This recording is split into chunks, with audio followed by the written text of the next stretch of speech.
బాప్తిజాలు ఉన్నాయి. ఒక ఆయన మనసాన పడ్డాడు, ఆయనకు నీళ్లు స్వీకరిస్తారు. ఒక ఆయన మనసాన పడ్డాడు, నీళ్లు స్వీకరిస్తారు.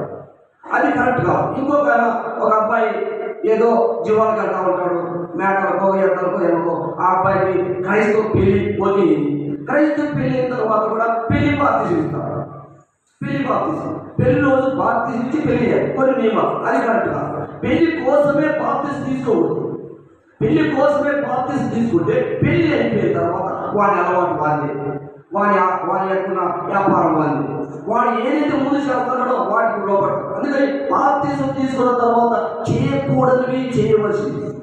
మారు మనసుకు తగిన ఫలం ఫలించాలి. మారు మనసు తగిన ఫలం ఫలించాలి. కాబట్టి నేను ఇంకను ఒకవేళ నేను ముందు ఎక్కడైనా మునియానేమో, ముందు ఎక్కడైనా తీసుకున్నానేమో, నాలో మారు మనసుకు తగిన ఫలం లేదు. నా బిల్డింగ్ కట్టడం సరిలేదు, కట్టడం సరిలేదు.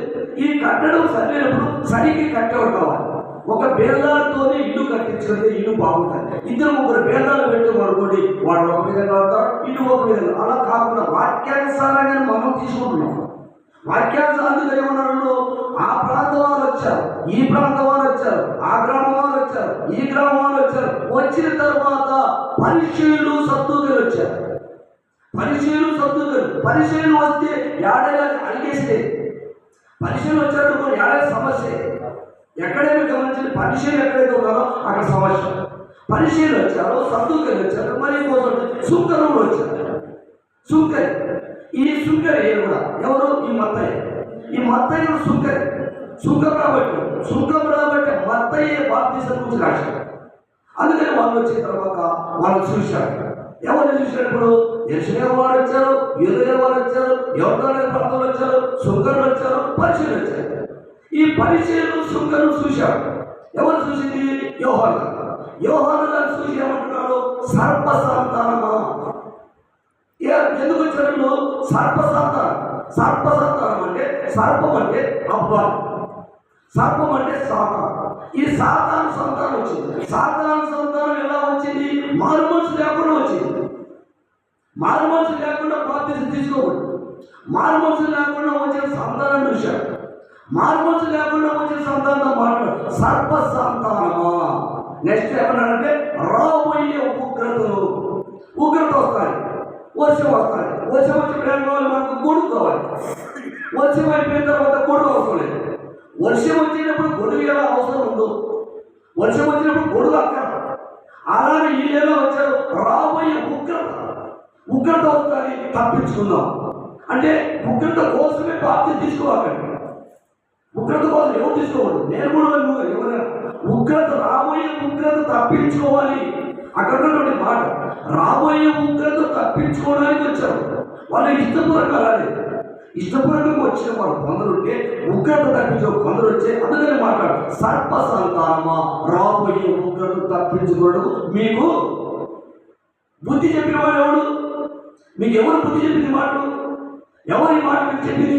అందుకని ఉగ్రత కోసం కాకుండా 26:30 అపోస్తల కార్యం 8:30 అపోస్తల కార్యం 8:30 అపోస్తల కార్యం 8:30 అపోస్తల కార్యం 8:30 ఫిలిప్పు దగ్గరకు పరిగెత్తుకొని పోయి అతడు ప్రవక్త అయిన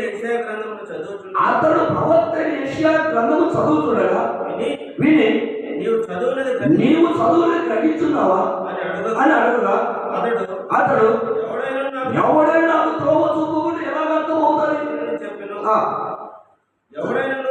ఎవడైనా త్రోవ చూపుకుంటే గ్రహింపగలనని చెప్పి నేను ఎలాగో గ్రహింపని చెప్పి రథం ఎక్కి తనతో కూర్చుండమని ఫిలిప్పును వేడుకొనెను. అతడు లేఖనం ముందు చదువుతున్న భాగం ఏదనగా ఆయన గొర్రెల వలె వదకు తేబడెను. బొచ్చు కత్తిరించు వాని ఎదుట గొర్రెపిల్ల ఎలాగో మౌనముగా ఉండు, అలాగే ఆయన నోరు తెరవబడెను. ఆయన దీనత్వమును బట్టి ఆయన న్యాయ విమర్శ దొరకకపోయాడు. ఆయన సంతానం ఎవరు వివరించరు. ఆయన జీవము భూమి మీద నుండి తీసివేయబడింది. అప్పుడు అప్పుడు నపుంసకుడు ప్రవక్త ఎవరి గురించి ప్రవక్త ఎవరి గురించి ఇలా చెబుతున్నాడు? కన్ను గురించియా కన్ను గురించా, వేరొకరి గురించియా వేరొకరి గురించా? దయచేసి నాకు తెలపమని దయచేసి నాకు తెలపమని పిలుపుని అడిగాను. పిలుపునడు.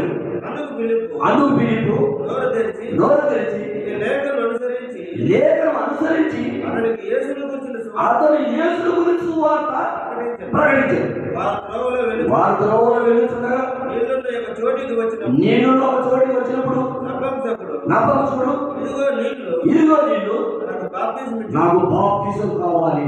ఆటంకం ఏమని ఓకే, కాన్సెప్ట్. నాకు బాప్తిజం కావాలి.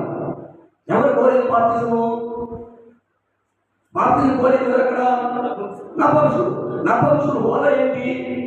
ఆర్థిక శాఖ మంత్రి. ఒక ఆర్థిక శాఖ మంత్రి బాప్తిజం కోరాడు.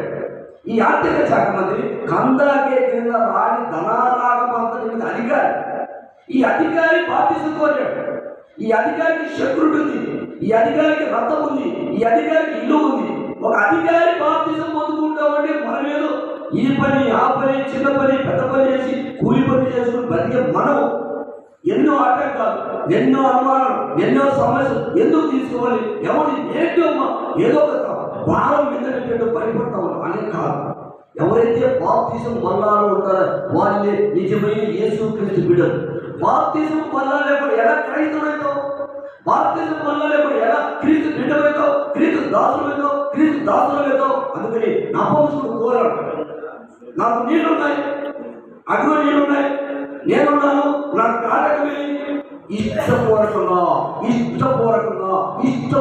బాప్తిజం తీసుకోవాలి. వెంటనే కోరాడు నపుంసకుడు. అందుకని యేసుక్రీస్తు వారు కూడా యోర్దాను నదిలో బాప్తిజం పొందారు. యేసుక్రీస్తు వారు యోర్దాను నదిలో బాప్తిజం పొందుకోవడానికి కొన్ని కారణాలు ఉన్నాయి. యేసుప్రభువు వారు యోర్దాను నదిలో బాప్తిజం పొందుకోవడానికి కొన్ని కారణాలు ఉన్నాయి. ఎందుకు ఆయన బాప్తిజం? ఆయన ఏ తప్పు లేదు, ఆయన తప్పు చేసేవాడు కాదు, ఆయన పరిశుద్ధుడు. కానీ మనకు సూచనగా ఆయనే బాప్తిజం పొందాడు. ఆయనే బాప్తిజం పొందిన తర్వాత మనం ఎలా తీసుకోవాలి? ఇష్టపూర్వకంగా తీసుకోవాలి. మరి చాలా సంఘాలు చాలా ముదిరిపోతా ఉన్న వాళ్ళు ఉన్నారు, చాలా పెద్దలు ఉన్నారు, మంచి విద్యావంతులు ఉన్నారు. ఈనాడు బాప్తిజం తీసుకుని ఎంతో మంది ఉన్నారు. ఎప్పుడైతే బాప్తిజం తీసుకుంటే నీకు మేలు, బాప్తిజం తీసుకుని నీకు ఘనత, బాప్తిజం నీకు విలువ. నేను ముందున్న అలవాట్లు లేనిప్పుడు, నేను ముందు ఏదో తింటా ఉంటే, నేను ముందు ఏదో తాగుతా ఉంటే, నేను ముందు ఏదో చూస్తా ఉంటే అదే దూరం అవుతావు. పరిశుద్ధిని గురించి తెలుసుకుంటావు, నీవు కూడా పరిశుద్ధులను తీర్చబడతావు. బాప్తిజం అంటే దయచేసి ఎవరు బాధపడాలని భయపడాలని, నీ హాని లేదు ఆటంకం. ఇంకోటి ఏంటంటే బాప్తిజం తీసుకున్న వెంటనే ఎవరైతే నిజంగా బాప్తిజం పొందుకుంటారో వెంటనే మీకు కొన్ని సమస్యలు వస్తాయి, కొన్ని ఆటంకాలు వస్తాయి, కొన్ని ఇబ్బందులు వస్తాయి. వారిని మనం తాడుకోవాలి, వారిని మనం పట్టుకోవాలి. యేసుప్రభువు వారు యోర్దానులో బాప్తిజం తీసుకుని అంటే యేసుక్రీస్తు వారు యోర్దానులో బాప్తిజం తీసుకొని వచ్చి వెంటనే ఒడ్డుకు వచ్చాడు. ఒడ్డుకు వచ్చిన వెంటనే 40 రాత్రులు 40 అరణ్యంలో ఉన్నాడు. అపవాదితో శోధన, అపవాదితో కొట్లాట, అపవాదితో సమస్య, ఈ సమస్యలు పడ్డాడు. ఆయన 40 రాత్రులు 40 తను బలపరుచుకోవాలి, తను గట్టిపరుచుకోవాలి, తను భద్రపరుచుకోవాలి. అందుకని దయచేసి మనం కూడా చిన్న సమస్యలు వస్తాయి, ఈ గణ్యాన్ని మనం తట్టుకోవాలి. మనం కూడా బాప్తిజానికి సమయంలో వచ్చాము, తీసుకోవడానికి ఇష్టపడకు వచ్చాం. కాబట్టి ఈ బాప్తిజము ఎప్పటికీ నువ్వు దీన్ని మనుషులు ఉంచుకోవాలి. బాప్తిజం అంటే చాలా విలువ. నీకు సంఘంలో ఒక అర్హత, సంఘంలో ఒక సభ్యత, సంఘంలో ఒకటిగా కనబడతావు, ఒక దానిగా పాట పాడాలి, ప్రార్థన చేయాలి, వీళ్ళతో వాక్యంగా చెప్పాలి. బాప్తిజం పొందాలన్న వాక్యంలో చెప్పాలి. సరే, దేవుడు ఇచ్చిన ఈ అవకాశం బట్టి, ఆయన ఇచ్చిన సమయం బట్టి దేవుని వాక్యాన్ని